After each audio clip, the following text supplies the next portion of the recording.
On this episode of Code Blue in America, the breaking news segment, we again turn our gaze to the West Coast, where President Trump has apparently decided that picking a fight with Los Angeles is a good idea. Spoiler alert, it's not. Because if there's one city that knows how to turn resistance into renaissance, it's LA.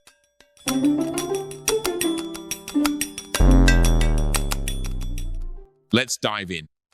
War against Los Angeles, where federal agents meet freeway flash mobs, and one man's political stunt becomes a city's civil symphony of defiance.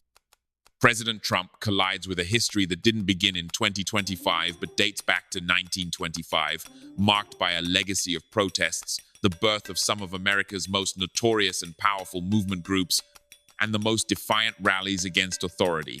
In this ongoing battle between the city and federal power, there has consistently been only one winner: the people. So, when President Trump launched a federal enforcement campaign on the streets of LA, backed by ICE raids and military muscle, it became clear he wasn't paying attention to the deep and defiant history of Los Angeles. This is no ordinary turf. This is a city with a PhD in pushback. Trump might have brought troops, but LA brought Toy Purina, Watts, Zoot Suits, the Brown Berets, and the Black Panthers. In other words, Los Angeles has been dunking on would-be oppressors before the term social media influencer was even a concept. If Trump thought LA would take this lying down, he clearly hasn't seen a freeway protest in rush hour. From artists to activists, taco truck vendors to tech bros, Angelenos showed up and showed out. Flash protests, Instagram live streams, legal aid hotlines, you name it, LA deployed it. His plan? Shock and awe. LA's answer? Salsa and subpoena. Not only did the city organize on the ground, it also activated in the courts. Lawsuits came flying faster than in-and-out orders on a Friday night. And Governor Newsom? He didn't just clap back, he brought the whole constitutional symphony. June 2025 saw ICE raids that looked more like military ops than law enforcement. LA's response? Think less despair, more dance party with legal teams. Yes, tear gas flew, but so did chants, tweets, and enough public solidarity to give any federal agent second thoughts. The National Guard may have boots on the ground, but LA has souls on pavement, and souls lit with resistance. Trump was trying to stage a crackdown, but it looked more like he accidentally revived every civil rights movement LA has ever inspired. And in today's world, that comes with bonus live streams and custom TikTok audio. What's fascinating is how Trump's big, strong law and order routine backfired into an accidental coalition-building bonanza. Environmentalists, clergy, tech startups, student organizers, even Hollywood elite, who usually prefer a fundraiser to a fight, all locked arms. It was as if the entire city collectively shouted, "Oh no, you don't!"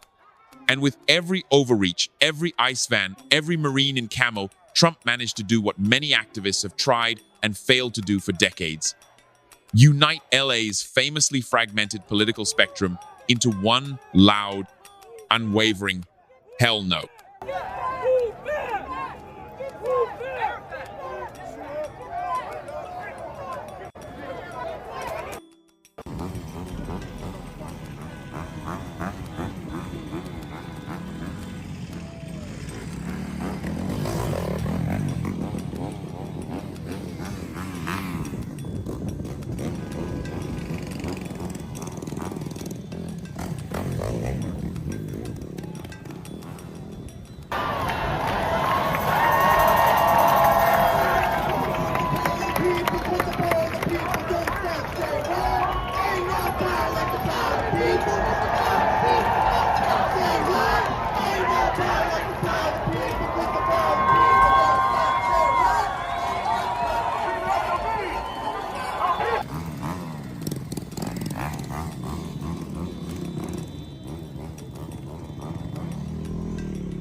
Let's talk optics, not the kind that make you look good on TV, but the kind that turn your presidency into a cautionary tale.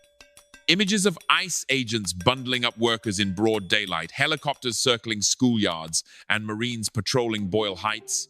Not a good look, sir. These aren't visuals of peace restored.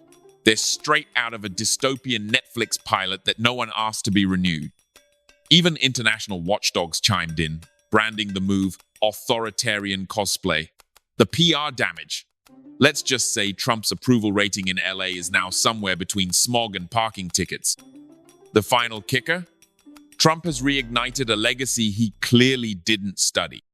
From Toy Purina's defiance to Chicano walkouts, from ACT up to Black Lives Matter, LA's superpower isn't just resistance, it's reinvention. Every attack only sharpens its strategy. In trying to break this city, Trump didn't realize he was just giving it another chapter in its ever-evolving manual of resistance. And that manual? It's being written in graffiti, protest chants, court documents, and yes, memes. Watch for the next hot-button breaking news on Code Blue in America exclusively on ogmnews.com. And remember, in the battle of ego versus ecosystem, never bet against Los Angeles. Good night, good luck, and may your federal overreach always be met with proper litigation and dance circles.